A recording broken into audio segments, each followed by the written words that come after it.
রোজ রোজ তোমাদের যদি একই ধরনের ডাল খেতে ভালো না লাগে, তাহলে আজকে আমি যেরকমভাবে বানাচ্ছি মুসুর ডাল তোমরা কিন্তু একবার বানিয়ে দেখতে পারো, ভালোই লাগবে। এর জন্য আমি তেল গরম করে সর্ষে, শুকনো লঙ্কা, কাঁচা লঙ্কা, কারি পাতা ফোড়ন দিয়ে দিলাম। ফোড়নগুলো একটু ভাজা হলেই এর মধ্যে ছোট ছোট করে কেটে রাখা ফুলকপি, কুমড়ো, লাউ দিয়ে দিচ্ছি। এর মধ্যে তোমরা বিনস বা বরবটিকেও দিতে পারো ছোট করে কেটে, তবে যাই দেবে পরিমাণে অল্প দেবে, আর একটু ছোট করে কাটলেই ভালো। এখন এর মধ্যে আমি পরিমাণ মতো নুন হলুদ দিয়ে নাড়াচাড়া করব। সবজিগুলোকে একটু ভেজে নেব, তারপর আমি চাপা দিয়ে দেব যাতে সবজিগুলো নিজে থেকে একটু সেদ্ধ হয়।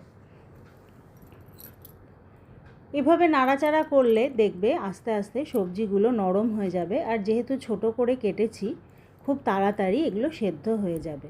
এখন এর মধ্যে একটা বড় সাইজের টমেটোকে আমি কেটে দিয়ে দিলাম। টমেটোটা দিয়েও একটু ঢাকা দিয়ে দিতে হবে যাতে টমেটোটা নরম হয়।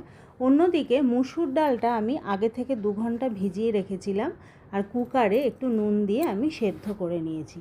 তাই এখন এই পর্যায়ে এর মধ্যে আমি গরম জল দিয়ে দিচ্ছি।